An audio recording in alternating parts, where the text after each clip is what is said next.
Hey guys, it's Kurjun here again, and today we're going to look at the support tier list.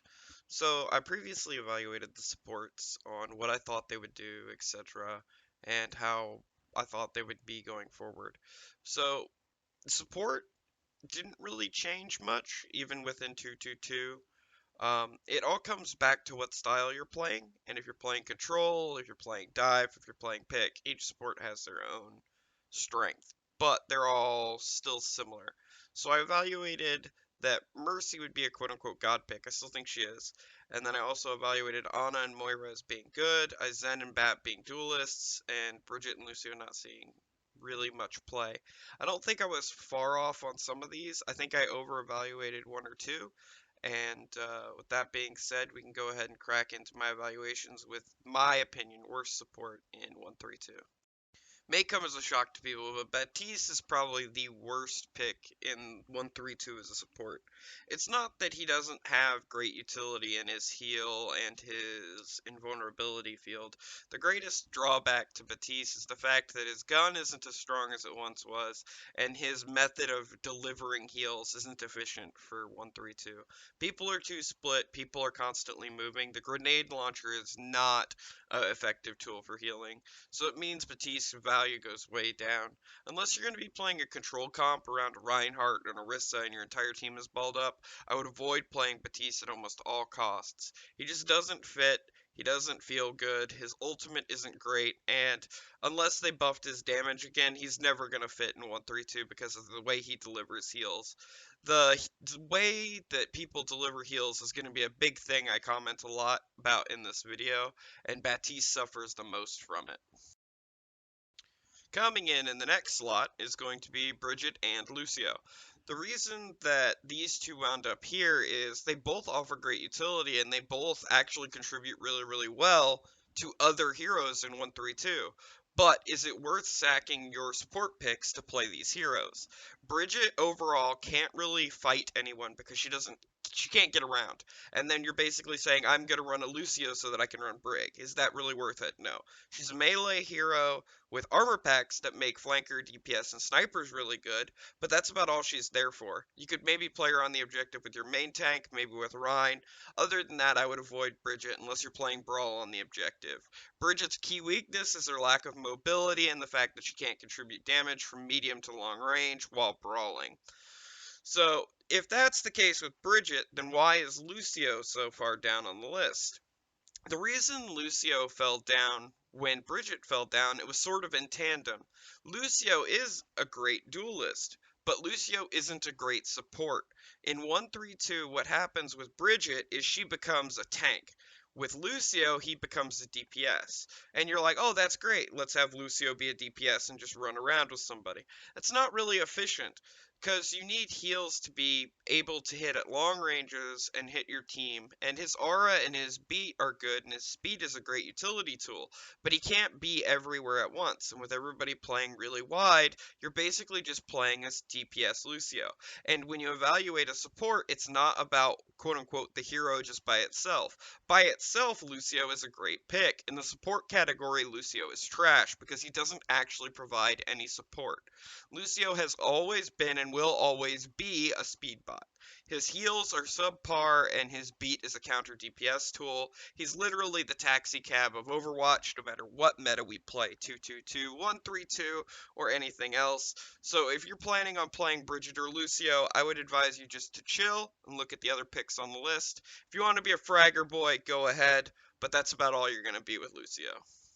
Getting into our next picks, I have Ana and Zen. I actually thought these two would be the number one and the number two pick, but they both suffer from very, very big flaws in 132. Ana is an amazing hero. Ana is actually god tier. Ana is one of the best supports in 132. She has long range utility. She can fight people. She has sleep dart, nade. She has self peel and preservation. The biggest problem with Ana is Ana isn't mobile. And in a mobile meta, non-mobile supports just die. Doesn't matter how much utility you bring, it doesn't matter how much stuff you do. When 4 people stack damage on you, the support isn't strong enough to stay alive. And that's Ana's biggest weakness here. Ana is a great pick, and if you can get away with playing Ana in triple DPS, go for it. But when you get hard dove and hard countered, you're gonna have to swap. If you can get value going 1-for-1 with Ana, that's okay, but you're still going to be in a net loss unless you're going 1-for-1 with another support. So keep that in mind when playing Ana. She's still overall really good, but she's going to have massive issues with people focusing her in dive. That transitions into Zenyatta. Zenyatta is the frag lord of supports. Zenyatta's Harmony Orb is a no-look, no-skill heal, and Discord is god tier in 132. So why is Zen bad? He suffers from the same thing Ana does. Anybody who played old school dive meta can attest and tell you that it came down to who killed who Zen first.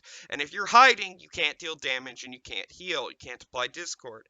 So Zenyatta's key fault also comes from the fact that he can't get value because he immediately gets focused.